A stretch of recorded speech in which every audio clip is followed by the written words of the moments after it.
Hey everybody, and welcome back to It's Only Food with Chef John Politte. Today we are going to be showing you how to make a blackened seasoning recipe.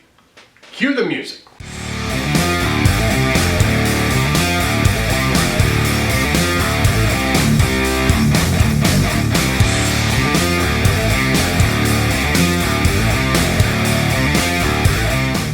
Alright, well thanks a lot for joining us today. If this is your first time with us, please do me a favor, go down, hit that subscribe button, and then hit that little notification bell to be notified each and every time I upload new content. Alright, well you clicked on this video to have me show you how to make a blackened seasoning recipe. So what we're going to do is show you what our ingredients are right here.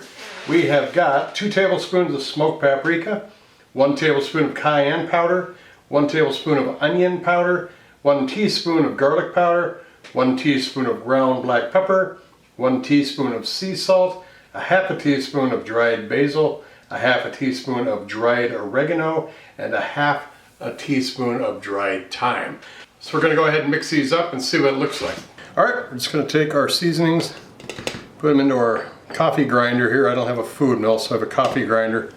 We're just going to put everything in here, then we're going to grind it up.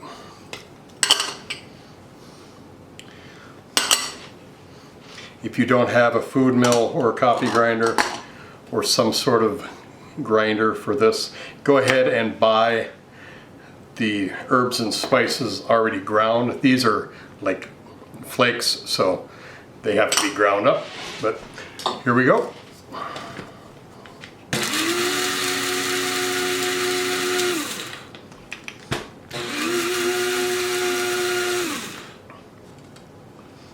All right. We have got the yield on this. It's about a half a cup. There it is, blackened seasoning mix. Thanks for watching. Take care of yourselves. We'll see you next time right here on It's Only Food with Chef John Politte.